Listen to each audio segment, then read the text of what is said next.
berdoa ya. Sedia belajar. 1, 2, 3. Selamat pagi, Pak. 4. Sebelum kita belajar terlebih dahulu kita berdoa. Berdoa dimulai. Jadi sebelum saya mulai, saya absen dulu ya. Saya sudah. Siapa yang tidak hadir di hari? Siapa? Ada? Hadir semua? Anggun. Anggun. Kenapa Anggun keterangannya? Sakit atau apa? Apa? Sakit, Pak. Sakit. Oh iya. Sebelum saya masuk ke materi inti, saya mau tanya dulu. Masih ingat materi minggu lalu? Ya. Apa itu? Kedudukan dan makna permukaan Undang-Undang Dasar 45. 45 sebelum amandemen. Saya, Pak. Silakan. Sistem 3 Undang-Undang Dasar tahun 1945 sebelum perubahan. 1. Pembukaan. 2. Batang tubuh. 3. Penjelasan. Iya, betul. Ya, tepuk tangan untuk Risma ya. Hari ini masih kelanjutan dari materi minggu lalu. Kalau minggu lalu kita membahas tentang kedudukan dan makna pembukaan Undang-Undang Dasar ya. Sekarang kita akan membahas tentang kedudukan dan fungsi Pancasila. Minggu lalu kita membahas tentang makna ya. Sekarang kita akan membahas tentang kedudukan dan fungsi Pancasila. Dan kita pada hari ini setelah melaksanakan pembelajaran model basic learning, peserta didik diharapkan 1. Berpikir positif dalam mematuhi peraturan perundang-undangan dalam sistem hukum nasional sebagai bentuk sikap beriman dan bertakwa kepada Tuhan Yang Maha Esa. Askar, Apra, Lukia, Pulpa, Kecan.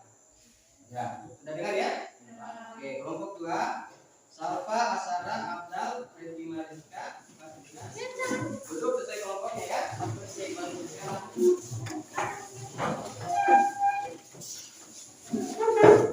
Masing-masing? Ya, Pak. Oke, kalau sudah, sekarang tolong kembali ke depannya, ayah ya. Ya, seperti yang kalian lihat, sifat Undang-Undang Dasar Negara Republik Indonesia tahun 1945. Jadi tadi ya, yang pertama sifatnya itu tertulis ya. Yang kedua apa? Singkat. Yang kedua Sebagai alat kontrol. Yang ketiga Sebagai pengatur. Yang keempat Sebagai alat penentu. Itu yang kita mesti kita jaga. Tujuan kita sebetulnya kembali ke Undang-Undang Dasar 45 yang asli. Jadi simak baik-baik sama kelompoknya ya. Masih menjadi topik utama pasca pemilu 2019. Telah menghubungi beberapa panitia ad hoc yang sejak 2018 lalu disahkan untuk tujuan tersebut. Berbagai isu yang mencuat juga adalah terkait bagian mana dari Undang-Undang Dasar 1945 yang akan Sudah tadi ya? Ya. Ya. Sekarang saya akan berikan LKPD dari ini ya. Nanti masing-masing kelompok akan mengerjakan bersama kelompoknya ya. Ya. Gimana tadi ya? Oke.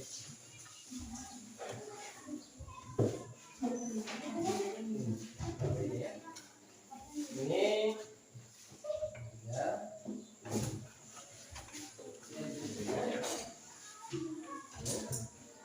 Terus jawabannya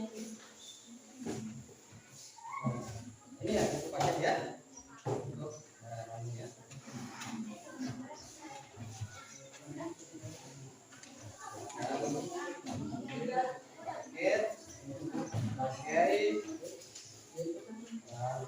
Lain ya.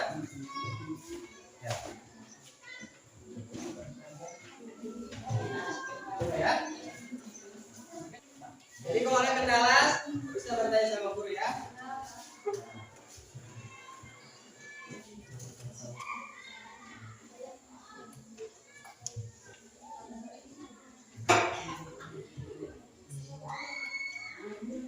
Ya.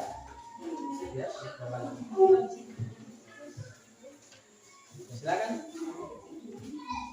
Ada kesulitan?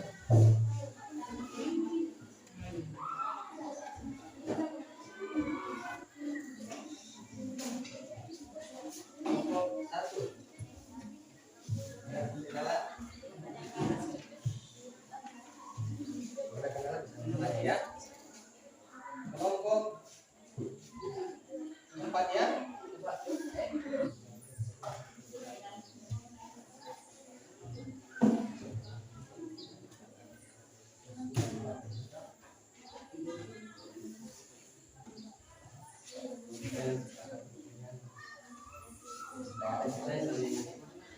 Tanya jawab.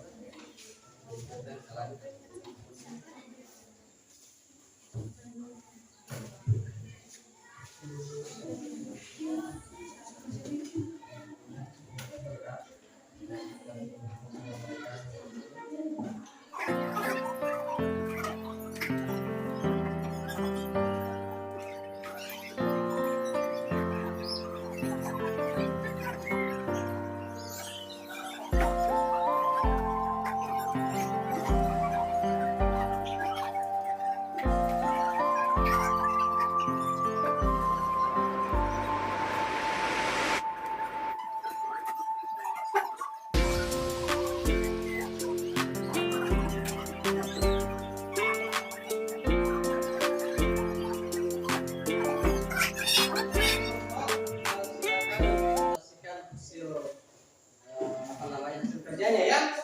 Ya. Oke, saya persilakan kelompok 2. Oke, ya. Jadi harus berdiri ya.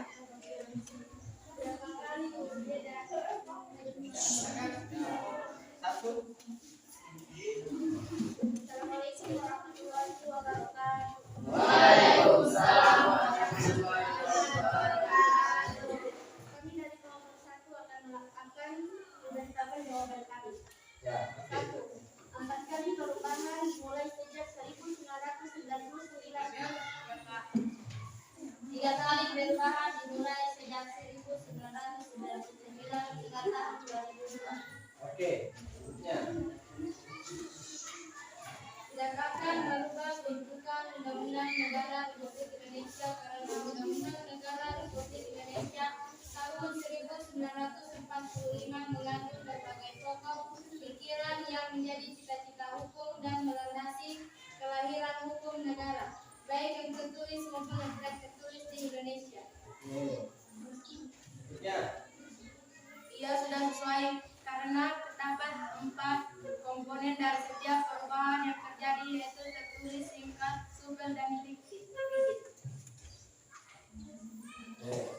Ia sebagai hukum dasar, yaitu sebagai produk hukum tindakan atau kebijakan pemerintah baik tertulis maupun tidak tertulis harus dipertanggungjawabkan sesuai dengan ketentuan Undang-Undang Dasar Negara Republik Indonesia tahun 1945 sebagai alat kontrol, yaitu Undang-Undang Dasar Republik Indonesia tahun 1945 menjadi mengontrol atas kesesuaian antara hukum dan institusi dan norma.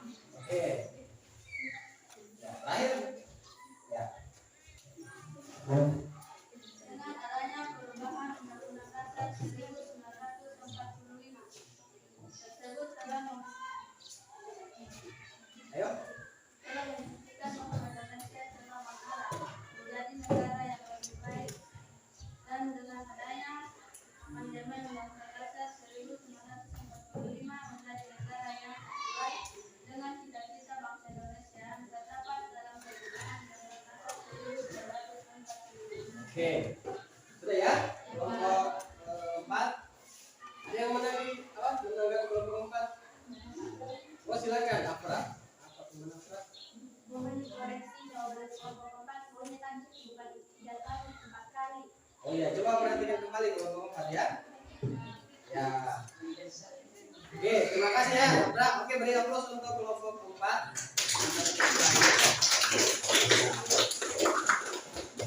Tinggal kelompok.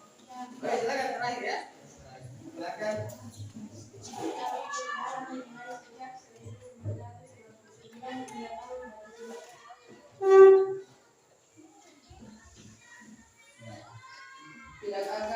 kedudukan Undang-Undang Dasar Negara Republik Indonesia karena Undang-Undang Dasar Negara Republik Indonesia tahun 1945 mengandung berbagai pokok pikiran yang menjadi cita-cita hukum dan melandasi kelahiran hukum negara baik yang tertulis maupun yang tidak tertulis di Indonesia. Ya, sudah sesuai karena terdapat 4 komponen yang bersedia sedangkan yang terjadi yaitu tulis, singkat, sumber, dan model. Oke, apa lagi?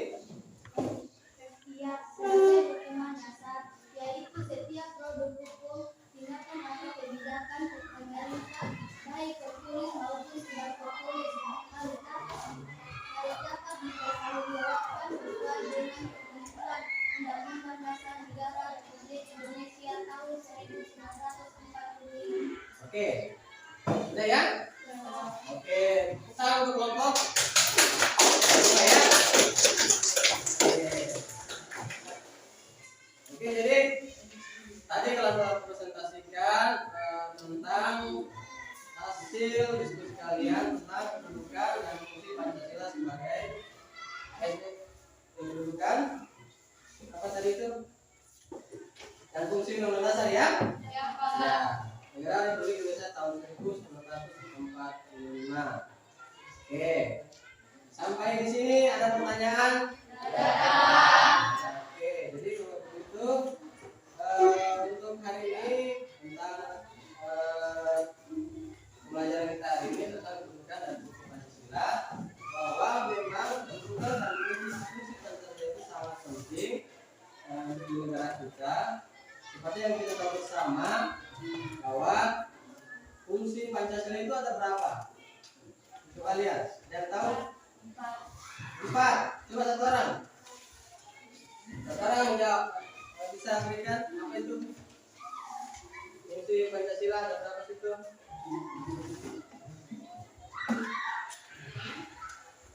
Ayo.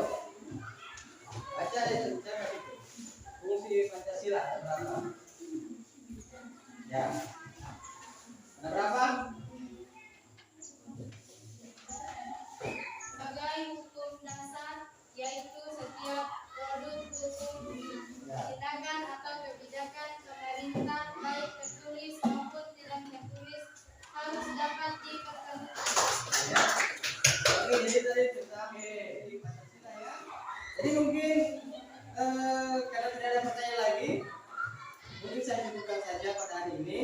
Sebelum saya akhiri, saya sampaikan memang untuk pelajaran minggu berikutnya kita akan masuk ke dalam materi peraturan perundang-undangan dalam sistem hukum nasional ya.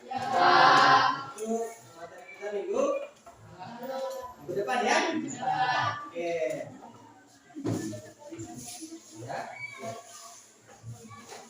Oke. Ya, kalau sudah, silakan kembali ke tempatnya. Silakan ketua kelas memimpin temannya berdoa untuk mengakhiri pelajaran ya. Oke.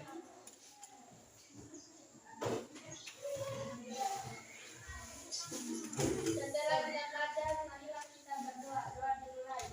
Oke. Terima kasih untuk hari ini atas perhatiannya anak-anak. Sampai jumpa minggu depan. Saya akhiri.